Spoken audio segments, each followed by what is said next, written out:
Wanita pemalak turis asing di depan Museum Sultan Mahmud Badarudin II Palembang tak ditahan polisi. Wanita pemalak turis asing di Palembang bernama Indri hanya dilakukan penahanan selama 1x24 jam oleh Polsek Ilir Barat 1 untuk selanjutnya dibebaskan.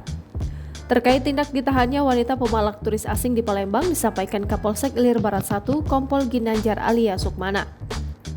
Alasannya, wanita tersebut sudah diminta membuat surat pernyataan bersalah dan video klarifikasi atas perbuatannya yang tidak terpuji itu.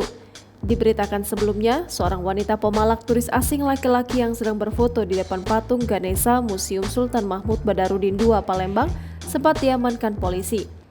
Diketahui jika peristiwa diduga pemalakan itu terjadi pada Senin 12 Juni 2023 sekitar pukul 12.30 waktu Indonesia Barat. Indri, seorang warga Jalan Pangeran Ratu Jakabaring, meminta uang Rp5.000 kepada turis tersebut. Kini setelah diamankan polisi, dalam video berdurasi 17 detik, Indri meminta maaf atas perbuatannya. Saya Indri Tantia meminta maaf yang sedalam-dalamnya atas perbuatan yang telah saya lakukan kepada turis asing, meminta uang kepada turis asing, dan saya menyesal perbuatan yang saya buat dan berjanji tidak akan mengulanginya lagi. Jangan lupa subscribe, share, komen, dan like ya.